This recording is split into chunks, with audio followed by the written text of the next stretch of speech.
talking to Bill Nelson, who's a media executive and Vietnam veteran and advisory board member for NVBDC.org. And we're talking about the importance of being certified from the corporate end of it. But I think you alluded to it, Bill. It also creates opportunity for the business, doesn't it? Yes, look, it creates opportunity on both sides. It creates opportunity for the VOB in that whatever their skill set is and whatever the corporation is looking for, that's one of the things that the National Veterans Business Development Council does as well, besides certifying, is it actually does a hosting and networking with the corporate partners who are looking to hire VOBs, and certainly VOBs who are looking to be used. And so, it's a benefit on both sides. And I think it actually raises the output of not only the VOB, but of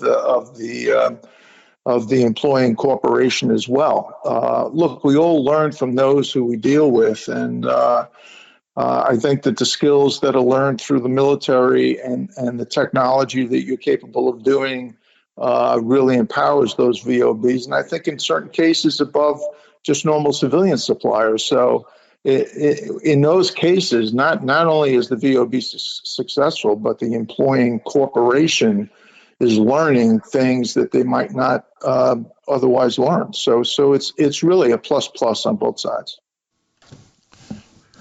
Bill, let me turn to another area here, and that's you were drafted into the Army during the Vietnam War, spent a year in Vietnam with the 101st Airborne Division, I believe. Tell us a little bit about that deployment and how it ended up impacting much of your career. Yeah, well, I actually enlisted with a best friend of mine. We were both attending Pace University, and both our families, all of the men had served in World War II, and we were patriotic. And my friend came to me and said, we actually should step forward and enlist. And we did just that, and we went in on the buddy system, and went through training together, and we actually flew together to Vietnam, and we were deployed in the same brigade. Unfortunately, he was killed in Vietnam, but it was through the training and through the experience there. I mean, I was with the 101st Airborne, 2nd and 502nd Strike Force Infantry. And we were literally in the boonies for 60 or 70 days at a time and making contact and all of that.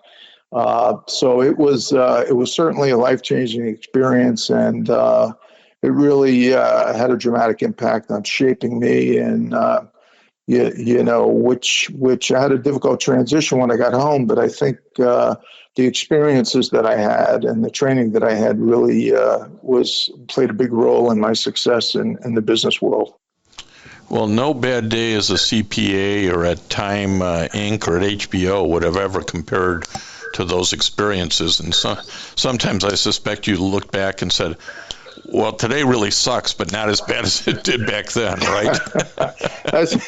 That's true. I think we've all said that to ourselves.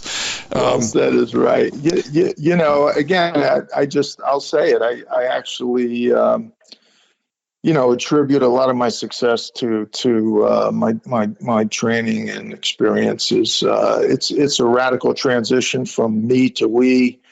Meaning the success of the team certainly transcends the success of any individual. In other words, if the mission succeeds, we all succeed. So, as you mentioned, I worked at HBO for almost 30 years, and I took what I learned in the military and applied some of it there, and I really helped foster a culture and spirit of collaboration. I mean, we broke down the so-called walls of each department and fostered cross-department problem solving and joint practices and cross-department brainstorming, because I wanted each department to understand not only their value and responsibilities, but just like the military, you got to understand those elements for every department and understand how it all was interdependent. So me and my team, we actually broke down the silo approach and formed what I would say was a true, very successful culture of team.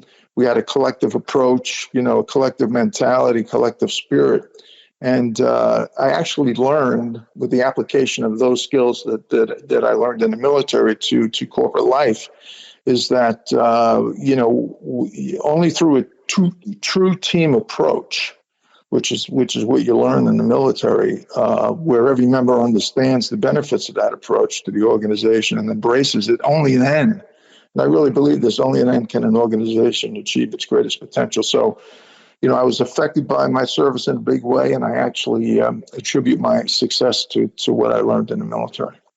And we're talking to Bill Nelson, U.S. Army Vietnam vet, former CEO of HBO.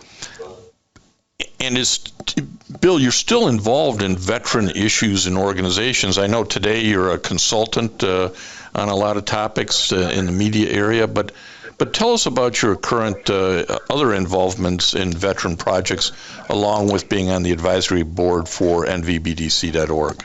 Listen to this full episode and more on the Apple Podcasts app, Blog Talk Radio, Google Podcasts, or iHeartRadio.